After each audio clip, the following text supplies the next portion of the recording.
The buyers actually suffer from this. Again, it's another transfer of wealth from every taxpayer to older, richer people who own properties already. Do you think schemes like the 5% house deposit scheme from the government are a good thing or a bad thing? There's a 5% deposit scheme. The federal government, which is everybody's, it's taxpayers, it's not the government. Taxpayers essentially are guaranteeing the portion of the first home buyer's loan so they can purchase with a lower deposit and not pay lenders' mortgage insurance. So basically, if someone buys a house for $1 million and they put down $50K and they fail to be able to make their repayments because they lose their job or whatever, then the lender sells the house from underneath them. Yep. They only get $900K for it. The lender's out of pocket, right, at that And he point in goes to time the by government. $50,000. The government pays it sounds like. So taxpayers then are on the hook for this. Right. So it's not a direct upfront payment from taxpayers. It's just the taxpayer taking on risk. It's like they become the insurer of last resort. Yeah. So the taxpayer is effectively insuring that individual. For no upside.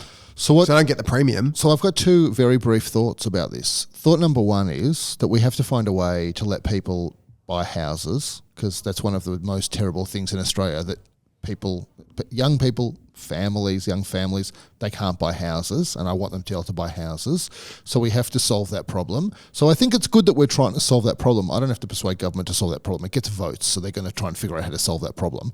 But then the flip side is this. It's capitalism. There's supply and demand.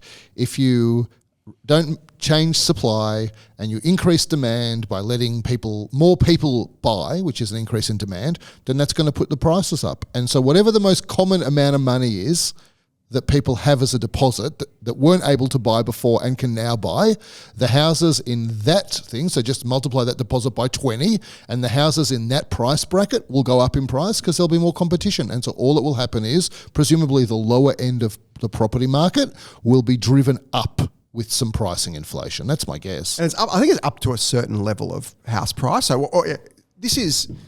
I remember the very first time this happened, or the first time I can recall happening, was Kevin Rudd in, I think it was 2008, brought in, remember the first home buyers grant? If you remember that, Mike, you were probably about 3 years old then, but... what was that, $12,000 or something? It was something like that, and it was different levels of... and I remember when he first brought it out, there was pretty much widespread acclaim for it. I remember I wrote an article the day it was released saying this is the dumbest thing I've ever seen. All it will do is bid up prices, and literally all that and there's been, and it's not just Rudd, it's been happening since 2008. It's happened like 10 different times. This is the dumbest policy.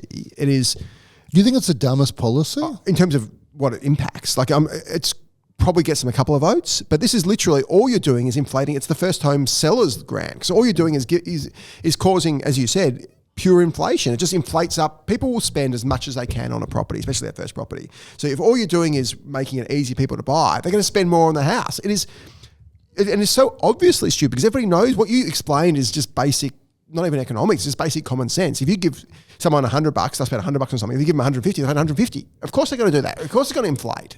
But you said that there and who benefits from this? Well, the sellers benefit. The buyers actually suffer from this, and the sellers are the one. It's another transfer of wealth from every taxpayer to older, richer people who own properties already. Yeah, you're absolutely right about that. You have to think about it like this. A $1.5 million house in Sydney, probably a bit out of Sydney. Quite out of Sydney. So you pay your 5% deposit, 75. Well, it could be apartment as well. Apartment, $75K. Usually you'd have to pay $300K to not have insurance. So the taxpayer is now on the hook for $225,000 effectively. Yep. I mean, the thing is, it could be more, because they're not buying insurance. They're basically saying that they'll cover. They'll guarantee, right? Yeah. And so they could be on the hook for more. It's way worse than the Rudd one. The Rudd one was like 12 grand, whatever. That's fine. This is mind-numbingly stupid. So if you it takes real stupidity to come up with a policy. Well, like I think this. If you had a $75,000 deposit, so what house or apartment could you have bought before then? Well, you possibly would have been prepared to pay mortgage insurance. That's the other point. Like, they might be solving a non-problem here.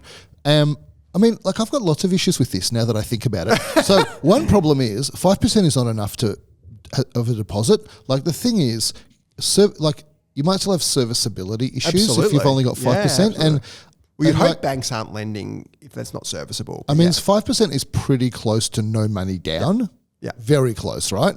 And so if I had $75K, now I can buy a $1.5 million property, which I may or may not be able to service probably can service it at least for some period of time. It's like a margin loan in many ways. I mean, it's great. An extreme margin loan. But in the past, like 75K, that's only going to buy me, let's say, a $350,000 property. And so now instead of buying $350,000 apartment, which probably not many of those exist, but no, a few exist. A few, but not. And so instead of buying that, now I can buy a $1.5 million property. That's the issue with leverage. It just leverages up and even worse, because it's leveraged up so much and because it will cause prices to increase, it also makes a greater risk of prices going down.